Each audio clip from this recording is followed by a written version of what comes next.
забравих откъде съм тръгнал. Помня сухия хляб, помня празните джобове и студения ни свят. Погледа на майка ми, пълен с болка и надежда. Казваше, ще дойдат дни, но не каза колко тежко. Вървяхме боси по пътя, без посока и без глас. Само сенките ни знаеха какво живее в нас.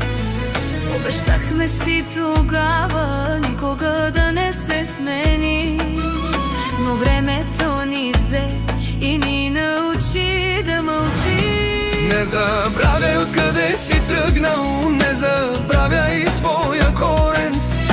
Вчера бяхме братя, днес стоим един срещу друг уморени. Пораснахме и станахме чужди в този свят студен, но Господ гледа всичко и връща всеки на колене.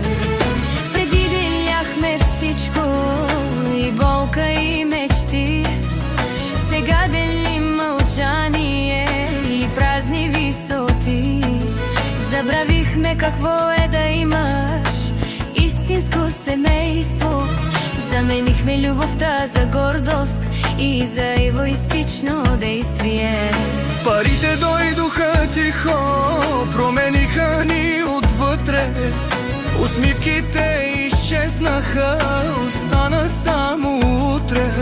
Завистта се вмъкна като сянка между нас и думите завинаги се превърнаха в прах. Не забравяй откъде си тръгнал, не забравяй и своя корен. Вчера бяхме братя, днес стоим един срещу друг уморени.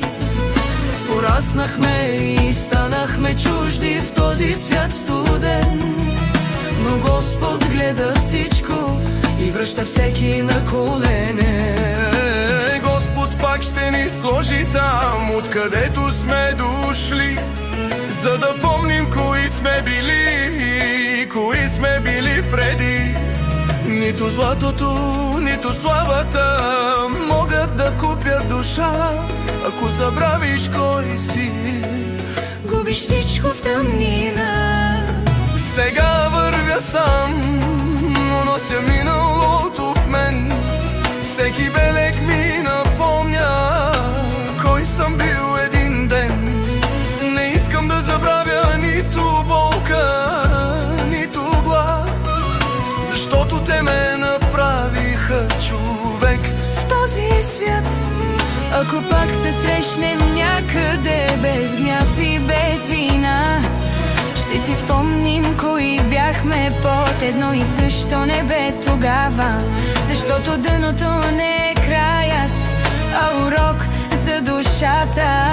И само този, който помни, ще намери светлината.